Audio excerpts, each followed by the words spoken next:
Hello. Well, the Brexit referendum vote is coming very soon, just a few days now, and I thought I should say, if possible, what my decision is going to be, because I've been trying to decide over the last few weeks and made a few videos, and I have decided, on balance, I'm going to vote for Brexit. I want us to leave the EU, and I thought I'd make a video to explain what the key reasons were. I've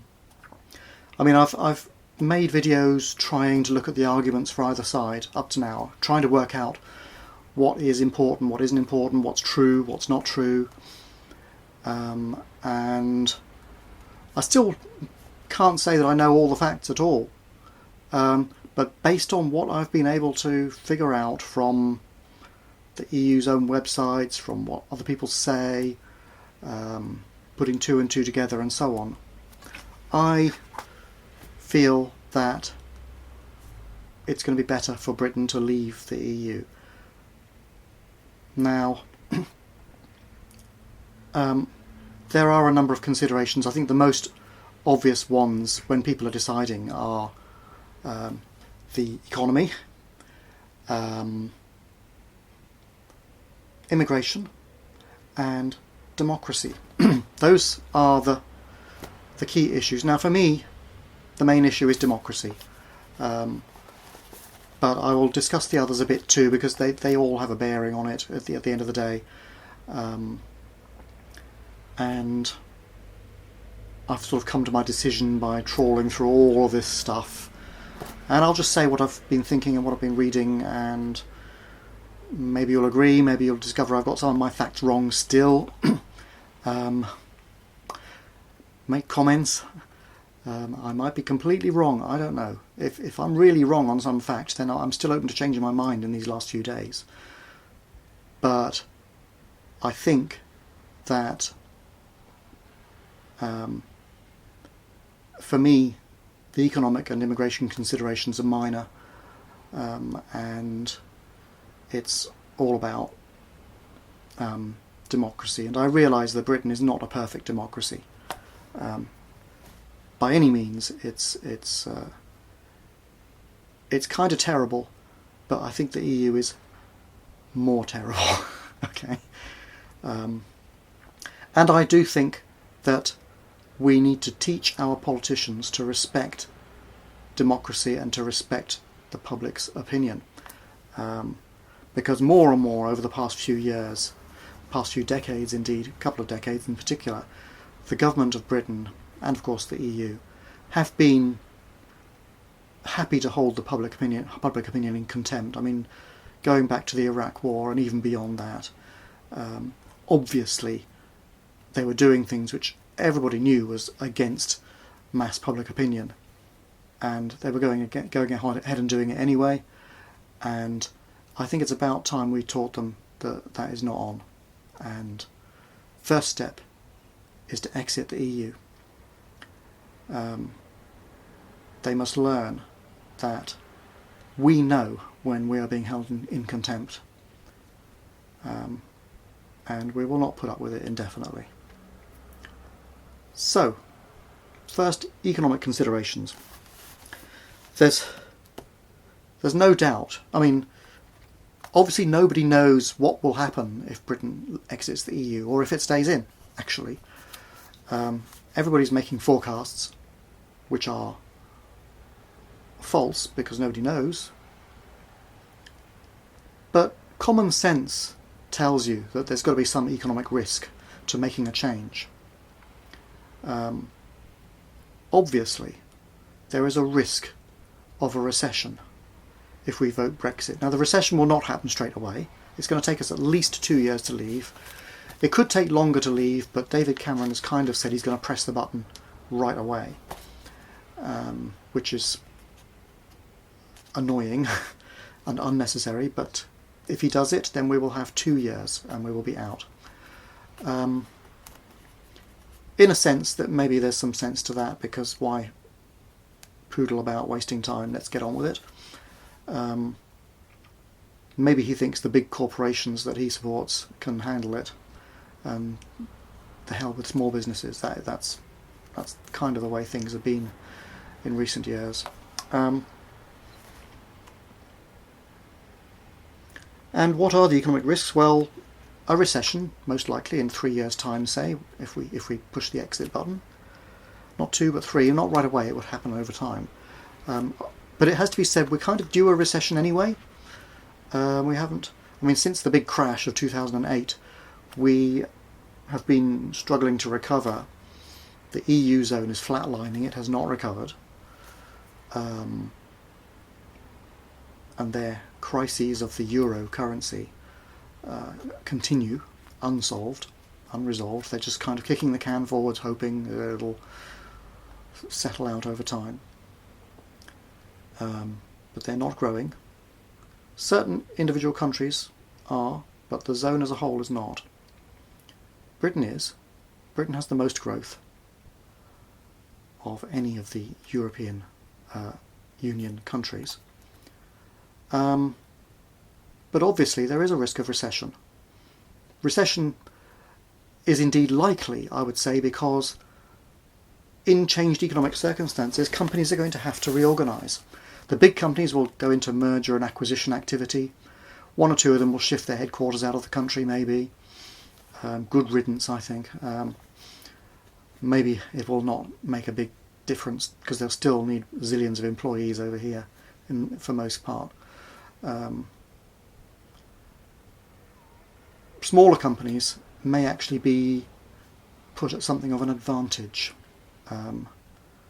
because the EU clearly favours corporations. It implements rules and regulations which corporations can afford to obey and little companies cannot. I'm going to say a bit more about that later on. But that indeed is one of the considerations. If you're running a small or medium business, the regulations which are burdensome come from the EU at the moment. It would be nice if we could lobby our own parliament to control this sort of thing instead, because the EU won't listen to you if you haven't got £500,000 to spend on lobbying. So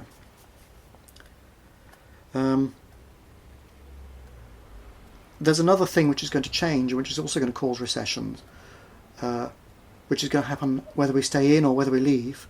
That is, we are beginning to adapt to the 4th industrial era. A new industrial revolution is beginning with automation and robotics.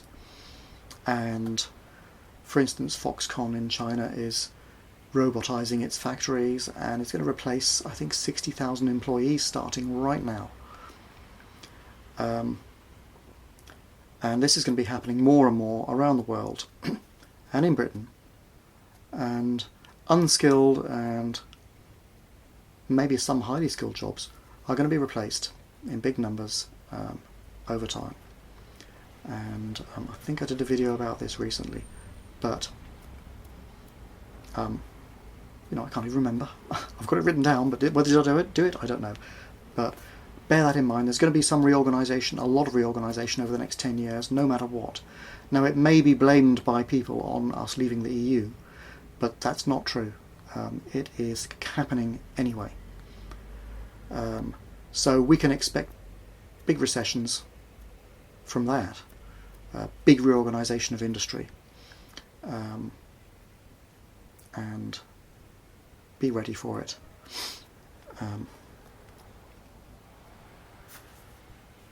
So that's kind of the economic consideration. We have to accept, I think, maybe I'll lose my job. I will have to find another one. And is it worth it? This is the thing. On the whole, young people are more concerned about this than older people. Obviously, older people who've retired don't care, right? And they can look at the wider picture of democracy. And indeed, the state of the economy with so many immigrants in it requiring services, that's expensive in the medium term. In the long term, they're profitable, but in the meantime, they have to be paid for. But younger people are more concerned perhaps with their jobs and I think they need to think about the democracy issue, because their children will have to live under the corporate state if they vote stay in the EU. Their children will be living under what is essentially, although I don't like to use the conspiracy theory word, it's essentially a fascist system. A fascist system is one which is controlled by corporates. So when you think of Nazi Germany, in that situation the government controlled the big corporations, so the government and the corporations were in bed together. In the modern EU, it's more like the corporations control the government, but still they are working closely together, very closely together, and that is a kind of fascist system. It also tends towards dictatorship, of course, where the powers that be believe that they know best, and they will manipulate or distort or ignore the democratic will of the people to get what they want. And of course we've been seeing that more and more. So bear that in mind. What is happening and what has been happening, the things you don't like about government over the past decade or so, those are going to get worse if we stay in the EU. If we come out, who knows? But if we stay in, you can guarantee that they will take that as carte blanche to carry on as they have been. They may take it as a warning that they need to democratise in a perfect, ideal world, which this isn't. But if things turn out well and we have to stay in, because that's the way the vote goes, then maybe they will take it as a warning that the EU has to be A, democratic, and B, seen to be democratic. Maybe. They have been, on paper, trying to democratise it more. The Lisbon Treaty, the Nice Treaty, all of these introduced more democratic systems. But I, on looking at them, feel that they are not really working democratically. And I'll talk about that in a bit. Now, that's the economy. That's how I feel about it. Yes, there's a risk of recession, and we must suck it up, basically. I think we just have to accept there's going to be recessions from time to time anyway, and I think this is, maybe it'll be a big one, but the economy has to reorganise. The next issue, which is, to me, it's a lesser issue, but I realise a lot of people are very concerned about immigration. And looking at, for instance, London, where I live, over the last 30 years, including the period since Labour opened the floodgates to immigration in order to bring in more left-wing voters, as admitted by Mandelson a few years ago, the population of immigrants in London has increased, that is, non-native born people, has increased by 2.1 million, or rather the population of London as a whole has increased by 2.1 million. But in fact, the numbers of white, native-born Brits has actually declined by 1 million in that time, in the last 20 years, in fact. So the population of London immigrants has increased by about 3 million, and natives down by about 1. And at the moment, about 45% of the population of London are not native-born, in fact. And this is pretty incredible. I mean, it's always been a cosmopolitan city. I mean, going right back to Roman times, I suppose. It had, obviously, Italians or Romans and natives back then as well. So it's... I mean, when you go down the street, you hear people talking. You hardly ever hear them speaking in English, actually. I think English people speak more quietly anyway, so you don't hear them. Yes, all the foreigners speak loudly, so all of them, honestly. Right.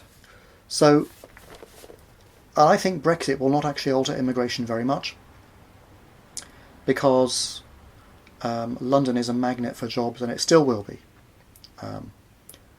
And at the moment, a lot of the immigration laws are rigged to make it hard for people from outside the EU to come here, because the government knows that people are concerned about immigration and they want to limit the numbers somehow. So they're doing things like trying to remove the student grants for nurses from the third world.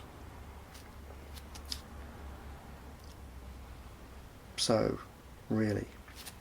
And anything, and they're saying you can't come into this country to immigrate unless you have a job paying you £35,000 a year. In other words, you have to be a real expert, a lawyer, a doctor, somebody like that, basically, to get that kind of money. And yet there are skilled people being paid far less in Britain. The median wage in Britain, in London, is about 26k a year. And yet they're putting the limit there for 35 for immigrants. That's very, very tough. And if we exit the EU, the government is probably going to be bloody minded and try and keep on allowing EU immigrants to come in, unskilled ones. But they will at least be able to rebalance the laws and allow people from the rest of the world to come in too. And maybe we can restrict the unskilled people if we're out, coming from the EU or anywhere. We need some basic workers, but our own workers are being displaced by unskilled people from third world countries and third world parts of the EU, because they can work for lower wages, live together and work for lower wages and take the money back home, and it's a fortune back home.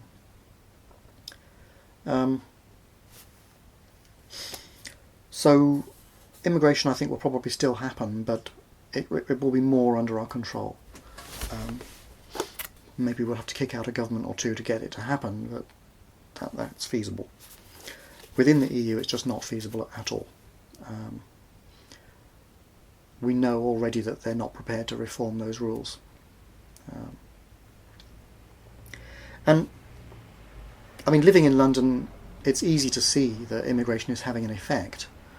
I mean, it's great, you have all the restaurants from all over the world, you have goods from all over the world, you can meet people from all over the world. That is fantastic, that's really good.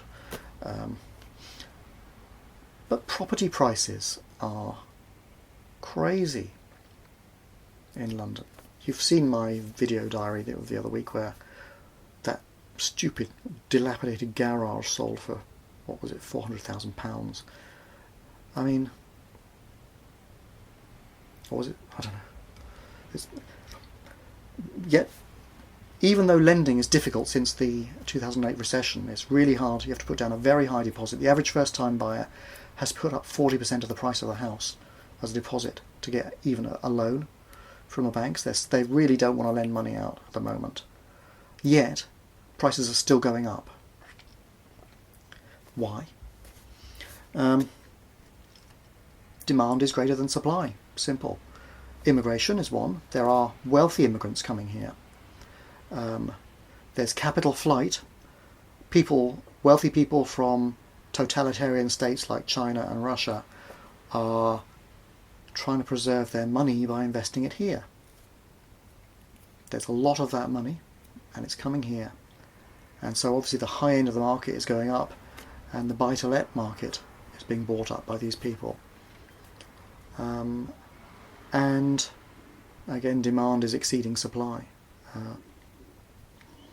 We also have more people living alone and more couples, as it happens, but more singles in need of flats and houses, apartments as well, and all of this is pushing the prices up.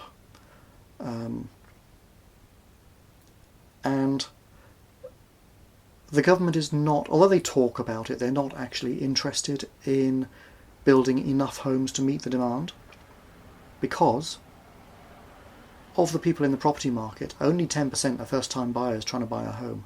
The other 90% have property already, and they want high prices.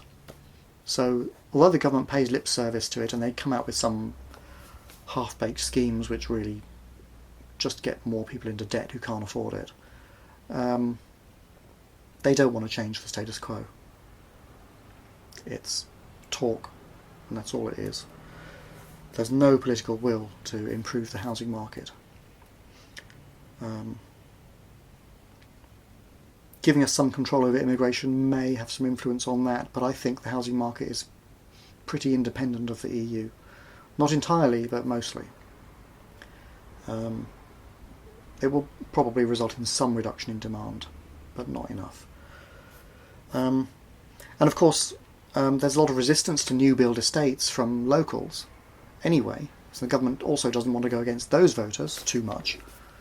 People resist the new build estates because it leads to the destruction of open spaces, it leads to overpopulation in localised areas, and it leads to the destruction of pretty villages and towns. And let's face it, these new build estates are ugly. For some reason in this country we permit mediocre architecture all the time. You come to London to see the old buildings, the ancient fantastic buildings we've got, and yet all the time rubbishy, crappy new estates which are so mediocre are permitted. And of course people oppose those. It's ridiculous. If they knew the estates were going to be beautiful and tasteful, there would be much less opposition. In fact, people would want to live in them themselves, sell their own rubbishy home and move into a decent one, of course. This could be done, but why isn't it? I don't know. Probably because too many big companies are in control of it, and these modular buildings are going up everywhere. We really need to take power away from the big corporations. Yes, they make lots of money, but they are very anti-democratic in nature. A company is an autocracy, let's face it. It's run by a dictator, always. And they have that mentality. Not always. You have some cooperatives, you have a few enlightened individuals, but for the most part, companies are. You can't say what you think. You'll lose your job. Let's face it. No free speech. It's a disgrace. So, another thing about the immigrants, of course, is they tend to vote left-wing because they want big government, because big government will support them with benefits and what have you. Because when you're in a new country, of course, it's difficult to get established. You need the help. So that's possibly a reason that Labour is very much in favour of immigration and is in fact, although they talk about the EU protecting workers' rights, they themselves are not protecting workers' rights by bringing in cheap labour from elsewhere to replace their workers' jobs. They're very much going against their traditional voter base by supporting them staying in the EU. And so are the Tories, who support going into the EU, and yet poll after poll shows the majority of Tories are actually favouring leaving because Tories are more interested in making money, if you like, and they realise that despite the economic risk, smaller government is better for making money. And in truth, I think that smaller government is more ethical. The socialist style is not so ethical because, although on the face of it, it admits of more empathy, in practice it's not actually as efficient. More bureaucracy leads to higher costs and means that actually you can do less with your money to help people in the long run. So my feeling is it's better to make more money and then use it efficiently rather than to make less money and use it inefficiently. And this is why I think conservative voters, of which sometimes I am one, sometimes I'm not, I've voted for all of the parties in the past at different times. But this is why I think conservative voters tend to favour Brexit, because they think it will be, in the long run, financially more efficient. In fact, most business is actually done by small and medium enterprises, despite all the emphasis that's given to big companies. And they are held back a lot. And look at how the EU is flatlining. They don't know how to run an economy properly. Britain does, actually. Fourth largest in the world, isn't it? Or fifth now, possibly. I think France might have just overtaken us. How can they do that, those Frenchies? That is strange. Anyway, we'll catch them back. Okay. Now, democracy. This, for me, is the main issue. The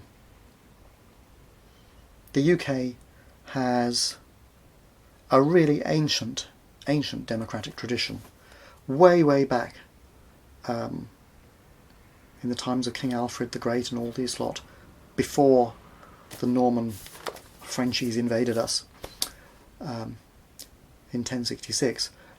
Back before then, the Anglo-Saxon kings were actually democratically elected, not by the peasants, but by the nobles.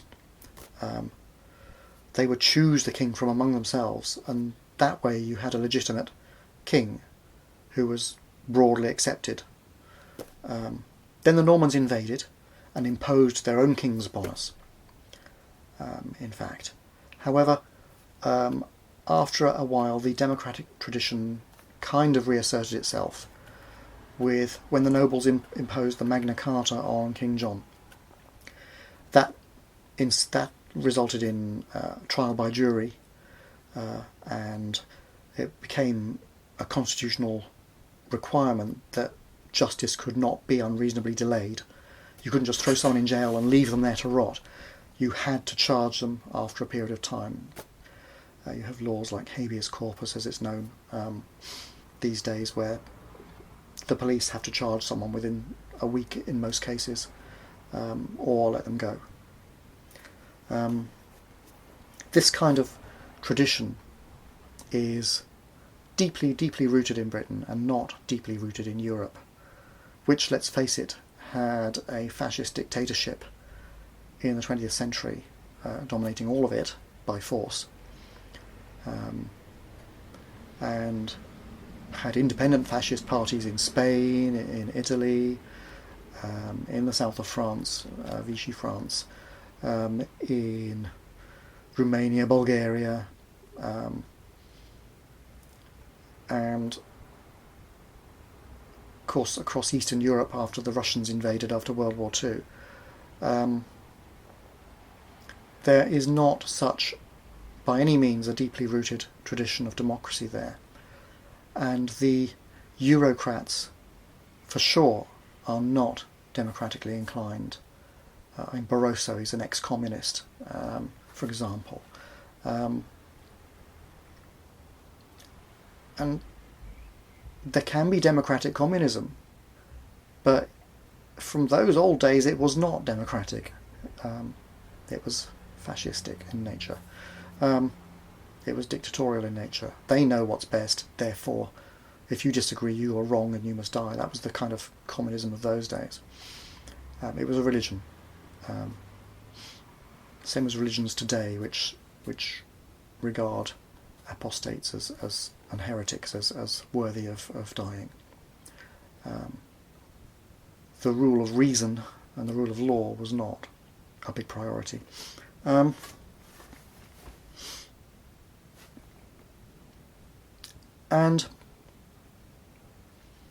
I'll back up that statement about the Eurocrats in a bit.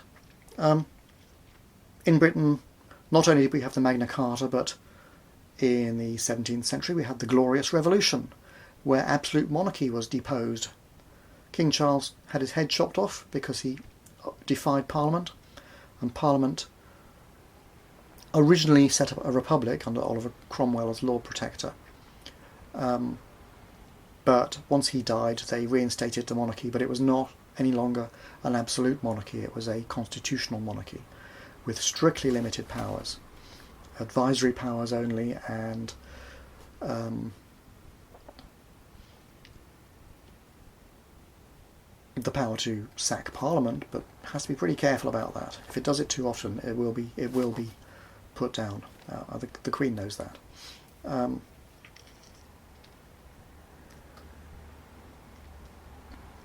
Britain was the first nation in the world to abolish the slave trade. under Lord Granville as Prime Minister. That is a pretty important achievement. And the great democracy of the United States was one of the last to abolish it. So, and Britain actually went to war, probably what should be called the First World War, with Spain and other such countries, sinking their shipping and crushing the slave trade by force, in fact, after they decided to get rid of it. And in Britain we had the suffragettes and others demanding the extension of democracy from male property owners only to the wider public. Now, there is a case for arguing that actually probably Britain would be wealthier now if the electorate had been restricted to property owners, male and female, maybe, and not allow the hoi polloi like us to vote, because we vote for handouts in our ignorance. But that's what it is. I don't think you can withdraw the vote short of some major emergency. And anyway, the idea of returning the vote just to property owners is almost obsolete as an idea, because with the fourth industrial revolution which is coming, our jobs are for the most part going to go, probably half of them I would think, and they're going to be replaced by robots, and people are going to have to live on handouts. In fact, we're going to have some sort of universal basic income system of some sort, in which case restricting the vote to such a small set of people would probably not make sense anyway. We'll just have to see how it goes. Democracy is better than not democracy. That's my view. And even if the public gets it wrong, which we do, so what? Our great and glorious leaders get it wrong a lot as well. And they're corrupt, let's face it. So are we. We vote for our own self-interest. And we're desperately trying to cobble together a system of democracy where self-interest works, the way it does in business, where greed helps us make money and pays for all our wonderful standard of living. We kind of hope that a democracy based on self-interest will also work, and it kind of does, but it could be better. I don't know how that can be revised, but that's not subject to this particular talk. I'm just saying, in Britain we have a strong tradition of democracy which is not reflected in Europe. And I'm going to discuss how it is not reflected in Europe. One other thing about the British democracy is we have what's known as a bicameral parliament, a parliament of two houses. Like in the USA, you have a Congress and a Senate. Over there they're all elected. Here the Lords are not elected. I'm happy that they're not elected, even though I'm in favour of democracy. I don't really mind the Lords not being elected for two reasons. One is the system is working, and we should be cautious of tinkering with that. Secondly, their powers are limited. They cannot totally prevent a bill going through. They can delay it. They can force it to be reconsidered, and I think that's a good thing, because the House of Commons and experts jump on this or that bandwagon or populist nonsense, and they'll produce some idiot law, and then it goes to the House of Lords, where legal experts, religious experts who I'm not so keen on, and the great and the good who have been appointed there, and the wealthy and the bad, can examine these stupid laws and propose amendments and make them go back for reconsideration. And very often these amendments are taken on board, because turning out those or refusing those amendments means more delay, and the Commons wants to get the law through one way or another. So it works pretty well, considering. A law can go back a couple of times and then it has to go through no matter what. But sometimes the Lords can delay a law long enough for it to get to the next election, and the next government won't have anything to do with it. So it's quite a good system, actually. And it allows for proper experts to have their say within the democratic system. And laws and proposed legislation really should be looked at by people who know what they're talking about. There should be more scientists in the Lords, I really think so. Get rid of these bishops and irrational people like that, and put in some sensible people. You would need some experts on ethics, but I question whether religious people are such experts.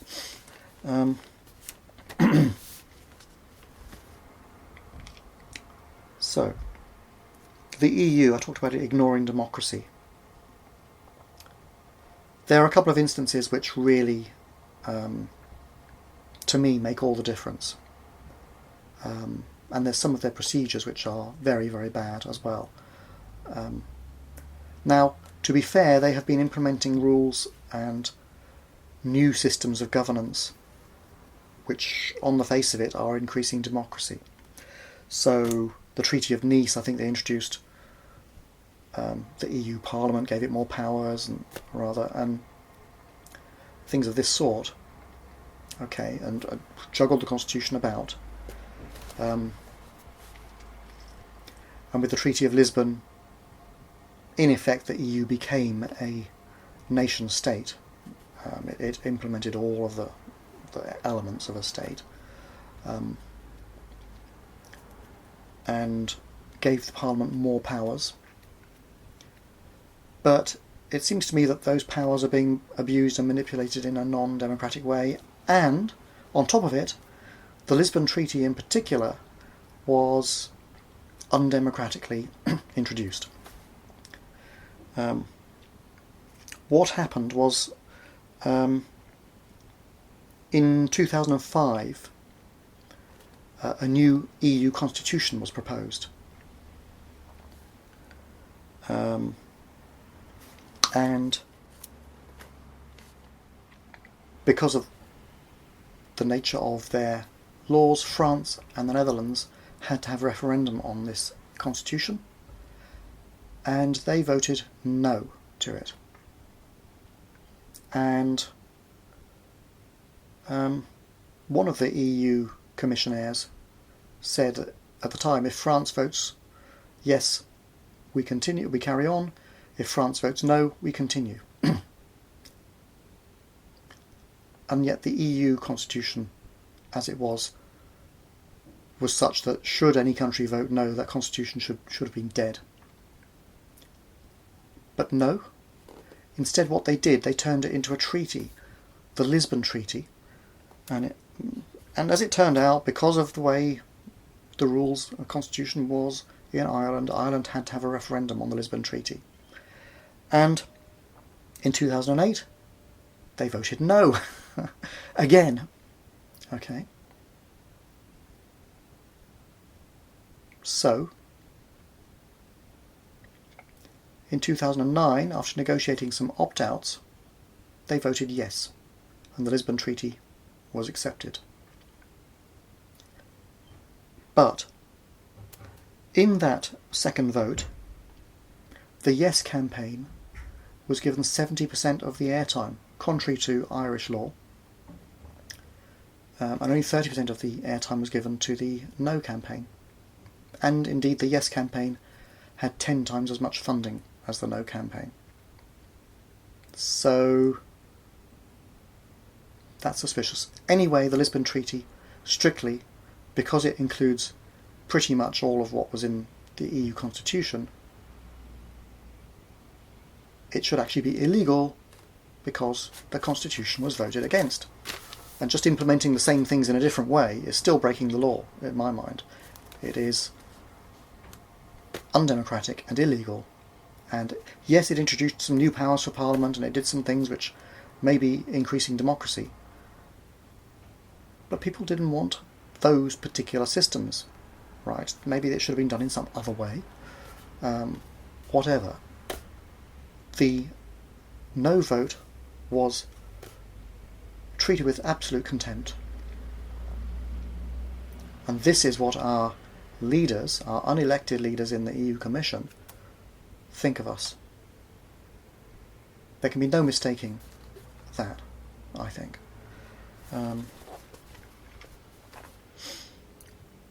All of the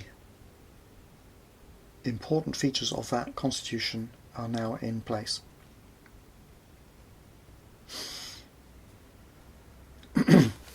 Now, another thing.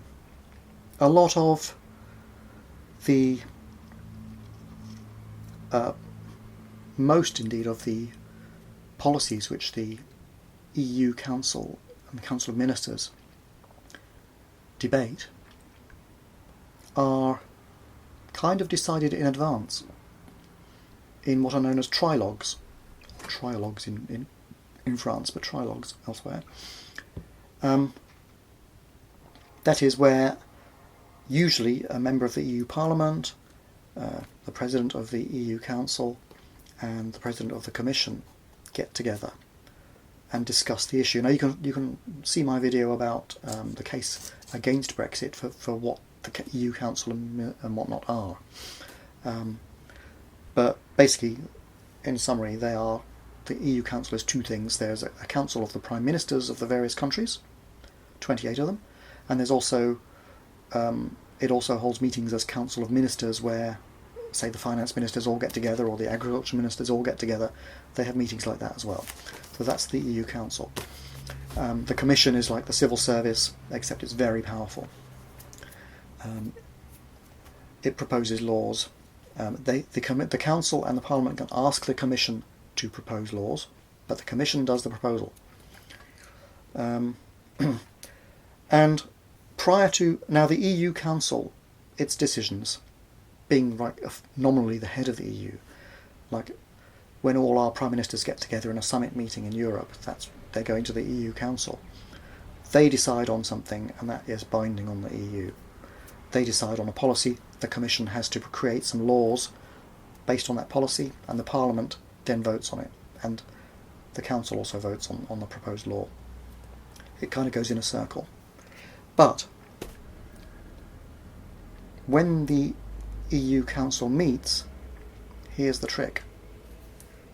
First, there is a trilogue between the Council, one President of the Council, an EU Commissioner, and a member of the Parliament, and sometimes there may be experts involved too, including experts from outside the EU, like the IMF, and they will thrash out a deal as to what they think can be accepted. Now, this trilogue is then taken back to this debate between essentially three people is taken back to the Council, and they explain to the other ministers what's being decided. The ministers are not briefed in advance. And furthermore, the ministers cannot bring proposals to the Council. They cannot submit documents to the Council for discussion. Only the EU Commission can submit proposals to the EU Council for discussion. So, imagine yourself as a minister. You go along to this meeting, you've had no briefing. You might have some idea of what's likely to be discussed, but you've had no formal briefing. Then the President of the Council and the Commission and the Parliamentarian, they tell you what has been discussed and decided, and you debate on the basis of what they've just told you. There's no outside information coming in. This is how the Soviet Union managed to fake its democracy as well. You're presented essentially with a fait accompli. Sometimes issues won't get through. Some issues have to have a 2/3 majority. Mostly they have to be, or sometimes they have to be unanimous. It varies.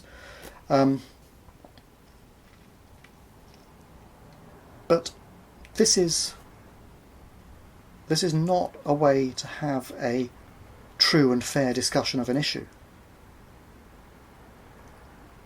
Especially as the ministers cannot bring their own proposals. It's insane. There's a very interesting video from Yanis Varoufakis at the time of the Greek crisis, which incidentally is still going on. He was the finance minister, and he described his attendance at finance meetings. I urge you to go and watch that video, and I have confirmed what he said as true by reading the EU Council procedures. If I remember, I'll put a link to it, but it says that the EU Commission proposes to the Council what will be discussed, and the Council discusses the Commission's proposals. And yet the Council is supposed to be the Prime Ministers, the leaders of the countries. You can see from this procedure that the Commission is in fact in charge. Furthermore, if the Parliament opposes, or no, if the Parliament wants to amend the legislation at all, and the Commission opposes that, then the amendment will only go through if the EU Council votes in favour of it unanimously. So the Parliament's power to amend legislation is very limited. If the Commission, the civil servants for goodness sake, don't like it, they can oppose the Parliament. That, I think, is incredible. They are supposed to be public servants. In Britain, the civil service, they are public servants. Over there, they are the unacknowledged dictators of the system. They control both the other parts. That's the way it seems to me. It is a sham of democracy. That without free and fair discussion, it cannot be democratic. Now you can argue, oh well, Parliament votes for the President of the Commission. Parliament appoints the President of the Commission. Well, yeah, but look at the vote, say in 2014, right? Parliament had to vote, but there was one candidate to vote for. And it was held as a secret ballot.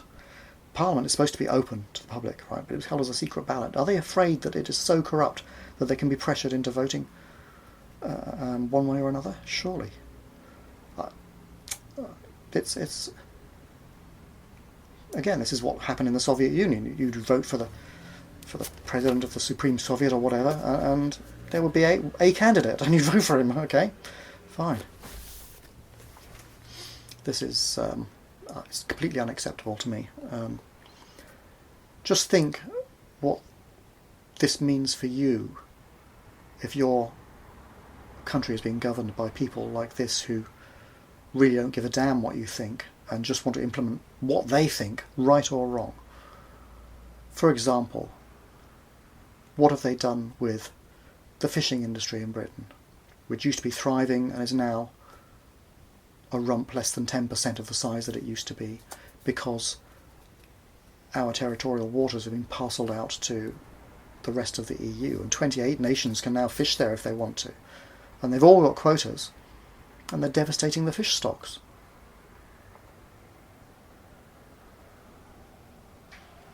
Now, we used to have arguments with Iceland over them extending their territorial waters from 12 miles to 200 miles. But the EU has taken the lot from us. Our entire industry is almost extinct. They've done similar things with coal, although Margaret Thatcher assisted that, it has to be said.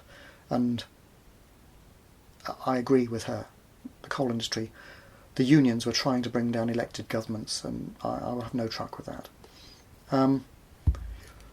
And the steel industry has been devastated by their carbon pricing and things of this sort. And the government is being blamed for being hard-hearted with the steel industry, but really it's not their fault. It's the EU and its policies. But the EU implements policies without really listening, at all, frankly, to the wishes of the people.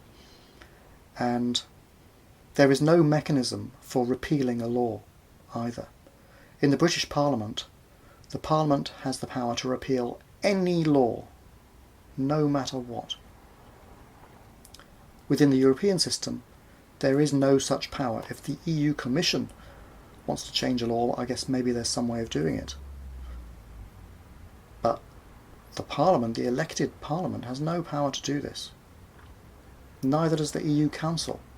Our Prime Minister who goes there has no power to change or reverse a law. He can ask the Commission to do it. If they don't want to, what's going to happen? Because they're really in charge.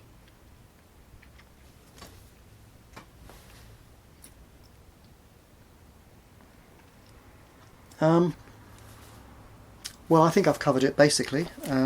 Is there anything else I need to say?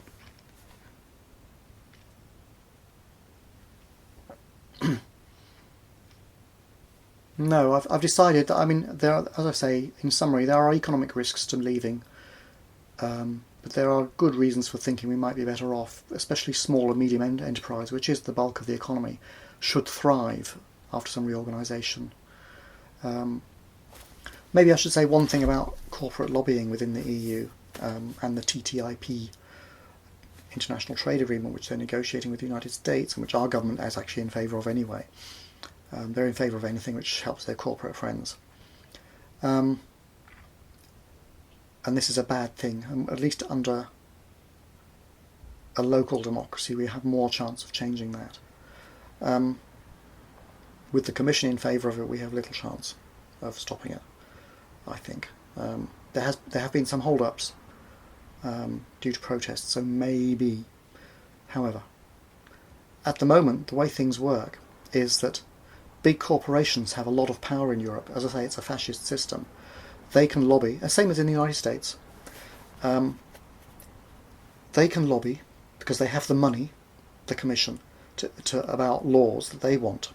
So they can say, we need a whole bunch of regulations to ensure that these products are safe. Of course, just by chance, their products already fit whatever these proposed regulations would be, or it would be cheap for them to change them a little bit.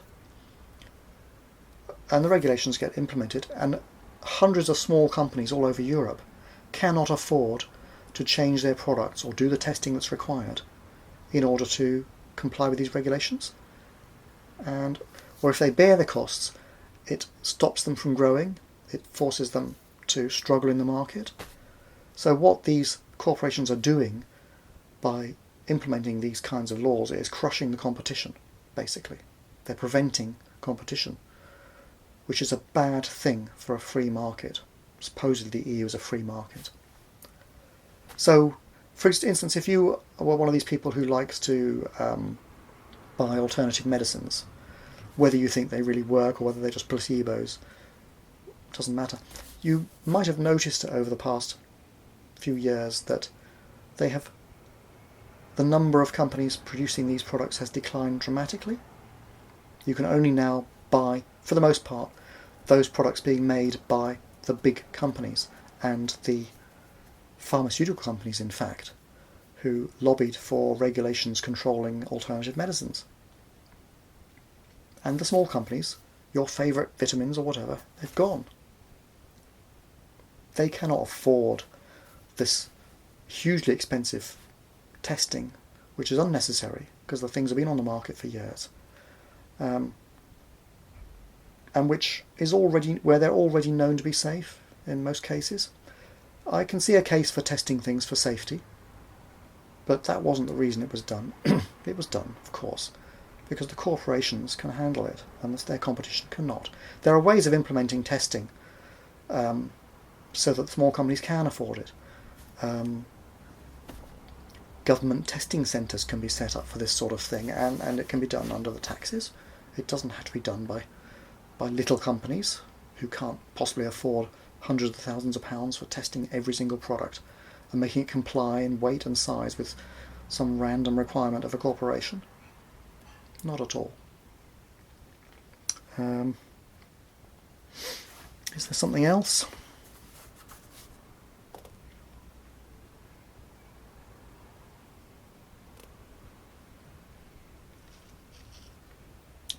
Don't really know. There might be something else, but I guess that will be it. I may, if I think of something, I'll add some notes at the bottom in YouTube. Anyway, if you're seeing it somewhere else, well, I guess you won't see the notes. I don't know. I had a feeling there was something else, but I guess I've covered the main things.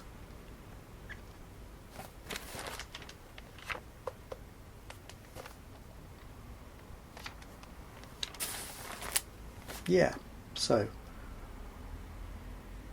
democracy for me is the key issue. Okay then. Bye for now.